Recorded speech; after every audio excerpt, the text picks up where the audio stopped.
নমস্কার বন্ধুরা, সীমাস রান্নাঘরে চলে আসলাম প্রতিদিনের মতো। তো বন্ধুরা, তোমরা সবাই কেমন আছো? তো এখন আর প্রতিদিনের মতো ভিডিও ছাড়া হয় না, তো করা হয় না। ইচ্ছে করলে করতে পারি, কিন্তু করার মন মানসিকতা নেই। আমাদের উত্তরার যে ঘটনাটা ঘটছে, বিমান বিস্ফোরণ, ওটার জন্য মনটা অনেক খারাপ। কিন্তু যাওয়ার খুব ইচ্ছে ছিল, ওই দিন তো যেতে পারিনি।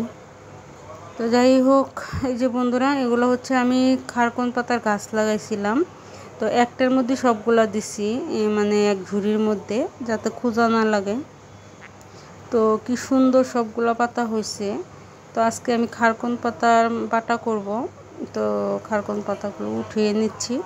দেখা গেছে উঠিয়ে নিলে আবার নতুন করে গজিয়ে যাবে নতুন পাতা। তো বন্ধুরা, তোমরা যদি কেউ গ্রামের বাড়িতে যাও, খারকন গাছের গুঁড়ি সহকারে নিয়ে আসবে। দেখা গেছে ছাদে অল্প একটু মাটির মধ্যে লাগালেই অনেক হয়ে যায়। তো পাতাগুলো উঠিয়ে নিলাম, অনেকগুলো পাতায় উঠালাম। খারকন পাতা, তারপর কচু গাছ, এগুলো একবার লাগালে তুমি সবসময় তোমরা খেতে পারবে। তো আমার খুব ভালো লাগে। বাড়িতে গেলে আমার বড় জাল, উনি জানে আমি এগুলো পছন্দ করি। আমাদের ঘরের পিছনে প্রচুর পরিমাণে তোমার হয় এই খারকন পাতাটা, খুব সুন্দর লাগে। পুরা বাগানটা ভরা থাকে বাড়ির পিছনে। তো আমি বাড়ি গিয়ে শখ করে কয়টা তুলে নিয়ে আসছিলাম।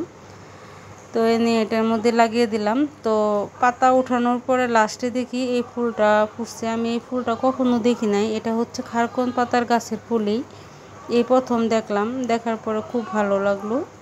তো তোমাদেরকে একটু দেখাচ্ছি। তো পাতা কি ভালো লাগে, এর থেকে ভালো লাগে এই ফুলটা।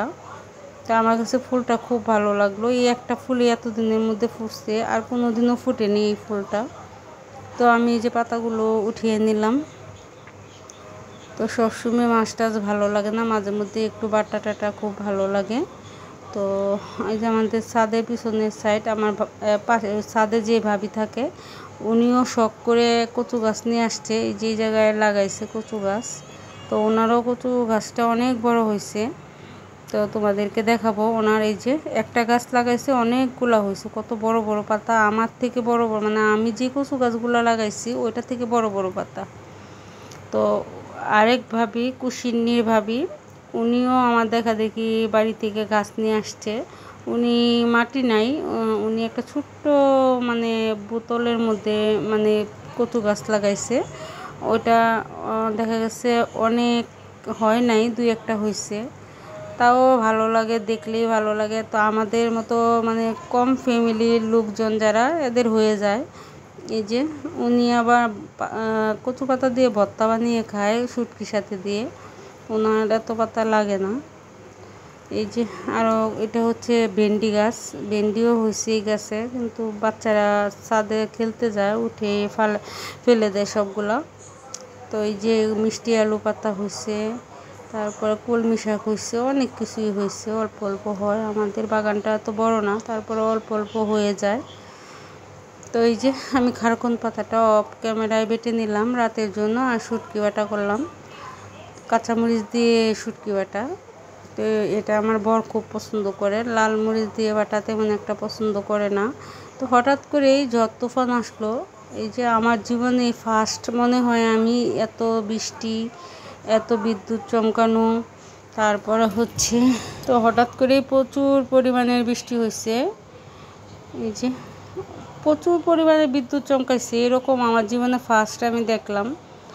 এত আওয়াজ, এত বৃষ্টি, হঠাৎ করে এটা হলো, এত বাতাস। তো দেখো বন্ধুরা,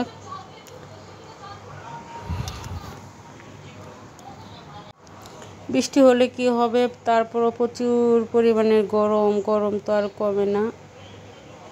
বৃষ্টি হলে একটু ঠান্ডা লাগার কথা, তাও না, গরমে থাকাই যায় না একদম। তো বৃষ্টিটা হওয়াতে ভালো হয়েছে, ভিজতে পারতাম, কিন্তু প্রচুর বিদ্যুৎ চমকাইছে, এজন্য আর ভিজিনি। তো আমি এক সাইড দিয়ে দেখাচ্ছি, আর এদিক দিয়ে বড় রাতের 12টা বাজে একটা কক মুরগি নিয়ে আসছে, এনে বলে রান্না করতে। তো অল্প একটু রান্না করলাম রাতের জন্য। বাকি আবার ফার্মের মুরগিও নিয়ে আসছে, ওইটাও রান্না করি নাই, রেখে দিছি, কালকে রান্না করব। তো নিয়ে আসছে, রান্না তো করতে হবে। তো আমার ভিডিওটা কেমন হয়েছে কমেন্ট করে জানাবে। নমস্কার।